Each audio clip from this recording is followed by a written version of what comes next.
Well, hail Carib-Sport. What's going on? My name is Verson Bolai. Trinidad and Tobago just got some very meaningful warm-up matches ahead of two World Cup qualifiers we have coming up very soon versus St. Kitts and Costa Rica.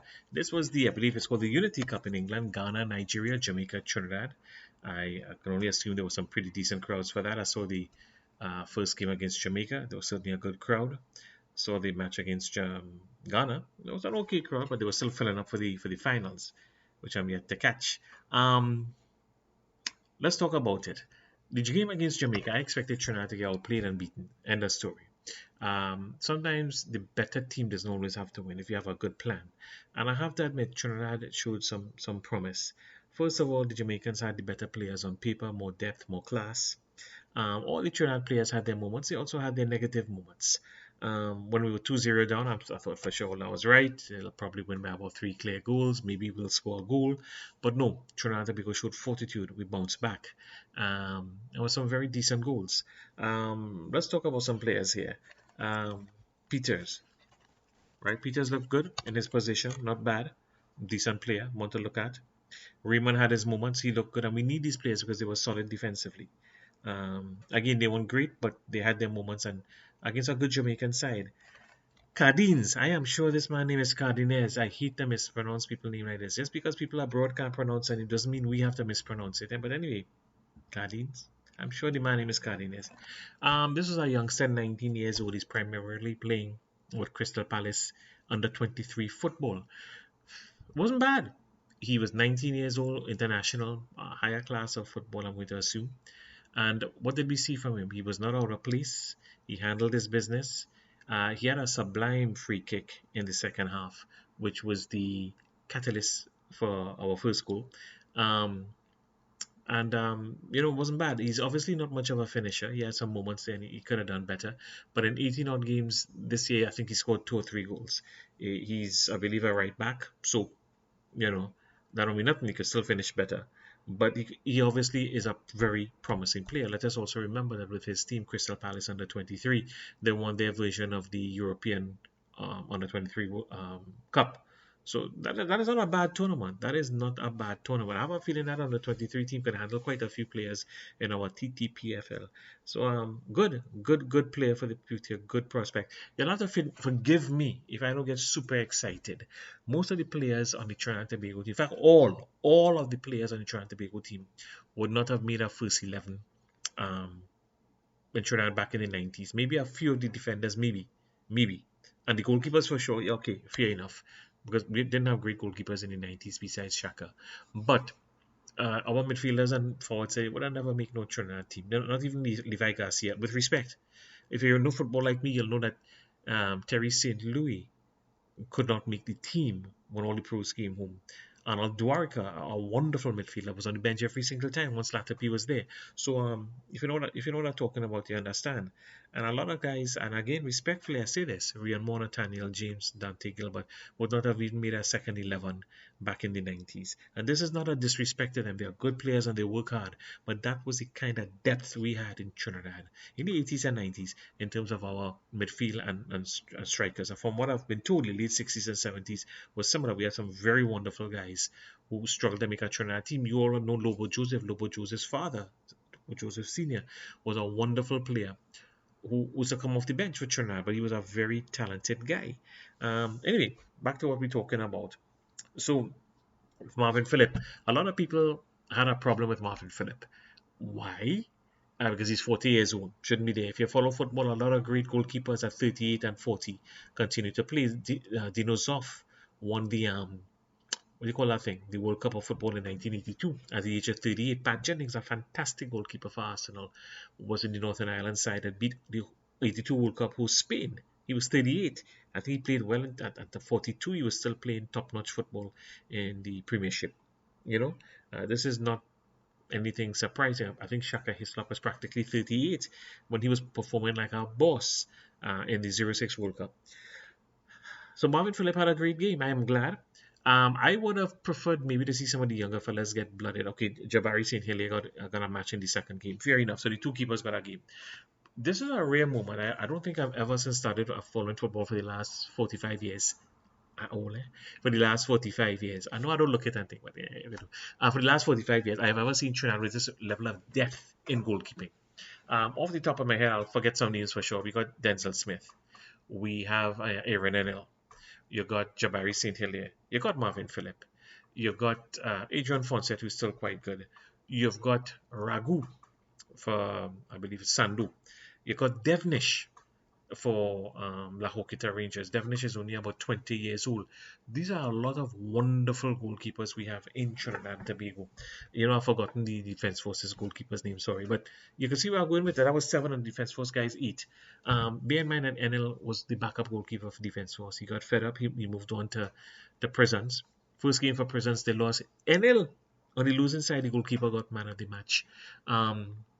And then, of course, he's going on to Jamaica. My only shock is he's still in Jamaica. He's that good. That's the level of admiration I have for him. I honestly believe he's the number one GK from Trinidad.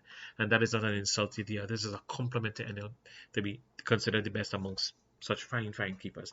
And I would have liked to see the younger guys get a chance. I would have taken Jabari and Denzel or Arenella. I always want him to be in the top 3 keepers, in my opinion, but that's just my opinion. That was my only problem. But Marvin Phillips shows that he could still handle his business. Regarding the Jamaican game, well, we bounced back well. A heartbreaking penalty at the end. Heartbreaking penalty. Of the 3 goals, 2 were penalties, but they were legitimate penalties. Especially that one with in injury time. That is what players do when they're in that position with a goalkeeper. They drag their leg to hope they get a penalty. Fella get a penalty. What are you going to do? Heartbreaking because we were maybe a penalty kick away from facing Nigeria, but maybe they did us a favor after what Ghana did to us. You want to face Nigeria, but this was a chance for the TNT players to show their wares to the world, to show them what they could do, and does anybody want to offer them a contract at a bigger, better league? Okay, Isaiah Leacock. Let me tell you something. I am not overly impressed with the TNT strikers. I know we have fellas scoring plenty goals in the league. But again, something I forget that Leacock was in the game, and then he scored a goal in the second half. And somebody said to me, "Well, he has to get good service." All right, fair enough. He has to get good service. I will say this: it was a striker's goal. It was a wonderful goal. It was a crowded box. The keeper was there. Bam! He scored. And it was a striker's goal. And I give him credit for that. The week before, he scored a fine goal for his side in the league defense force. And John Paul Rushford. Let me start off by saying I honestly believe over the last 2 years since I've started following our PFL that John Paul Rushford was the most talented player on Trinidad soil. I'm not talking if Levi Garcia was home, I might, but Levi is abroad. And that is a compliment you consider for the last 2 years. At home, we've had Real Gill, we've had Shea Benny, Dwayne Muckett, and other very talented guys. I loved Rushford. His shooting from distance and placement is impeccable. His free kicks are wonderful. The man, he's wonderful. But something has happened to Rushford, in my opinion, since the season break. He came back and he's not the same Rushford. Sometimes he's not really in the game as much. Sometimes he's invisible. And the Rushford I know, that level of excellence is not there. He came on in the second half and the commentators were very complimentary to him. But that is not the Rushford I know. My only problem with him is he's too small and he would always struggle against the bigger, better class countries and clubs. But I hope John Paul Rushford can regain the form he's had for the last 2 years that I've seen, because that guy, with the space they were giving him in Jamaica, would have made mass. And again, his ability to shoot from the outside is beautiful. His free kicks are wonderful. So if you look at free kicks, you got John Paul Rushford, you got Muckett, you got Shea Benny.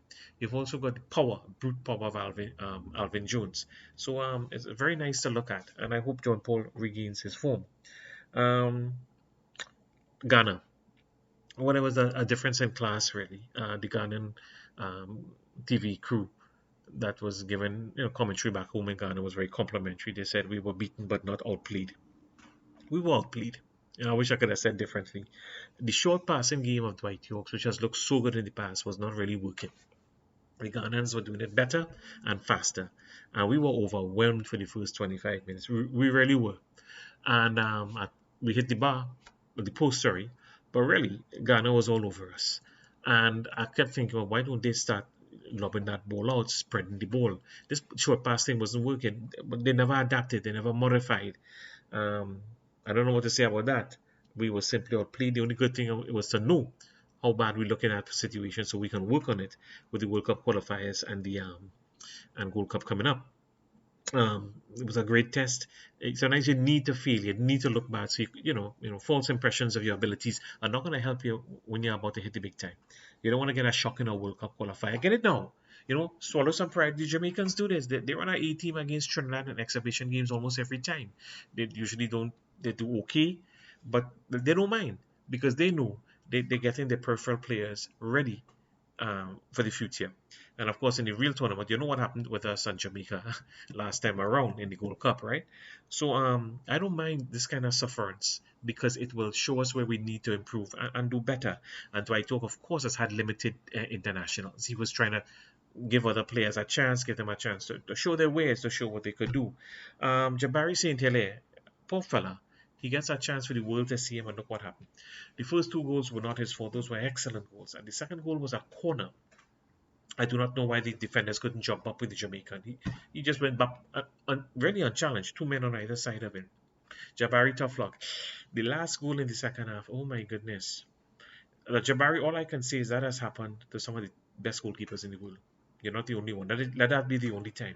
There was a guy, I've forgotten his name, as Vex. He was a Tottenham goalkeeper, and in the 90s, in an international for England, same thing happened. I think he was playing against Ireland, perhaps Northern Ireland or Republic of Ireland, but it happened in international football. It happens. And what can I say? You get vexed, you want to know why it happens, but it happens to some of the best GKs, and only a goalkeeper can explain this to you. Because I don't understand why. Um, so tough luck, Jabari. I know you're a better goalkeeper than that. Muckett, you hit the bar. You had a good solid game. He's a good solid player. Honestly, I believe people like Dwayne Muckett, and again, respectfully, I say this: Dwayne Muckett, Shea Benny are good solid players, and they'll put in a good shift. But we don't need good solid players. We need star boys. Back in the day, it was David Nackett, Russell Latapi. Right behind them, you had Terry St. Louis. You had Arnold Dwarika. You had a fellow called Alvin Bosson, I think was his name. Bosson from Defense Force. These were amazing midfielders. A guy I would like to see play, people might laugh, but he is a very good, solid, hard-working defensive midfielder in Trinidad. Is Ball Cummins. He puts in a good shift. He's got a wicked left foot. Does he have 90 minutes in him? I don't know, but neither does Molino. And Molino played. And this guy has got a wicked left foot. He's got a he's a good defensive midfielder, and he would add a lot of depth. I know we got to give the youngsters a chance. I understand that, but I'm sorry they couldn't find a place for him. But he's 37. But what a fine player at 37. Huh? So Jabari tough luck boy. Um, Let us remember too that Dwight didn't have access to all the players he wanted. Leagues are still going on around the world, and he was just giving some peripheral players a chance. And Ghana took advantage of that. It was hard. It was hard. I know I have some Ghanaian friends. I will get some good pecan imminently. For us to look at Darren P. Darren Plain is playing first division football in the Netherlands. He's a right back. He's a right back. Cardenas is a right back. Alvin Jones is a right back. Looking good, looking good. And I hope Dwight will bring in Darren. He's got an older brother, Decivio. Decivio played for the USA under 15, under 20, played in the under 15 World Cup. I was told the captain USA at under 20. I can't confirm that, but I was told this. At one point, he was playing first or second division in Holland. He's presently in the third division of the Dutch league, which is more like glorified amateur. I'm trying not to judge him too much because I've seen third and fourth tier players from England come to the Trinidad team and do well. He's 30 years old. He's a right back as well. Right back, serious, like his brother. I don't know if he will get a shot. I don't know what he really brings. But certainly the other one, their younger brother, Darren, is somebody I would look at. Remember, too, Tyrese Spicer is still going to be in the mix. And we also got Dante Sealy, who is in the training squad for the Gold Cup. So this looks very promising. We've got a little more depth. Imagine on the field, you got Levi on one side, you got Spicer on the other side, you got maybe Joven Jones and I don't know, perhaps a Muckett in the midfield. You might laugh at this, but Joven Jones and Molino are not the players they once were. They're not. They're still good. They can still contribute, but they don't have what they had back in 10 years, 8 or even 7 years ago. And what you do with midfielders like that sometimes who still have something for the game, you can put them up front. It's less running for them. And they can finish, and they complement each other. Some people might laugh at that, but Joven and Molino up front being fed by Tyrese Spicer and Levi Garcia. But imagine, again, Joven Jones, Levi Garcia, and Spicer on the field at the same time. Mark it there. And I know a lot of people are high on Leacock and Lee, the two Isaiahs. They have certainly scored for their country on their debuts and so on. Um, Again, good hard-working players. They don't excite me um, because I'm looking for the next player like a Levi Garcia, and so that's what we need if we're going to make a dent in international football. Yes, Rion Moore is hardworking and good. Yes, Nathaniel James is hardworking and good, but we need that higher level of footballer. We really do. Also, if you look at Rion Moore, the Canadians sent him back, and he doesn't seem to be the Rion Moore of 2023 and 2024. I don't know if he's coming off an injury. I don't know. Just like John Paul Rushford is not the same player anymore. So hopefully those guys can recapture their amazing form. So there you have it. 2 games, 2 losses. Wasn't an embarrassment against the Jamaicans. Was a learning experience against the Ghanaians. And I'm looking forward to the St. Kitts game and the Costa Rica game. A lot of it is going to have to do with what we offer up front. Against St. Kitts, if we win by less than 4 goals, I will be disappointed. We need to hammer opposition and hammer them. Going against Costa Rica at high altitude in San Jose will not be easy, but we have given the Costa Ricans problems before. Back in 2000 and I think it was 17, they were lucky to beat us 2-1 with Dwight Yorke on this side back in 88. They got away. They got away. Dwight was giving them thunder. So we can give them, with the right players, we can give them a hard time. Bear in mind that back in 2017, Joven and Molino were at their peak as players. We're going to have a midfield and a forward line that's firing. Bear in mind that Dante is untested at this level. Spicer is still learning. Payne has never played for us. So, it's not going to be easy. Dwight Yorke has not been given an easy task, but really no coach from Trinidad. I don't know why, but whenever we have a local coach, they catch tail, they get games. We get a foreigner, a white man, or somebody else, and all of a sudden they could get games. I wish Dwight the best. We have to give Dwight the right tools. I don't think he's a bad coach, but and there are players out there yet to be given a chance for Trinidad. But the man has to have a chance. A lot of leagues will be off in June, July, and I am hoping the Trinidad Tobago FA will set up some meaningful internationals. It's very good over the last 2 years to see a break in the season, and we have no damn games, and everybody else playing. Antigua playing, Barbados playing, the whole world playing. Oh geez, man, it's irritating. So I look forward to the TTFA organizing some proper games so Dwight and his men can get tested and he can work the kinks out. So that is it. It's on the St. Kitts and Costa Rica. God bless Trinidad Tobago football. God bless the TTPFL. God bless me.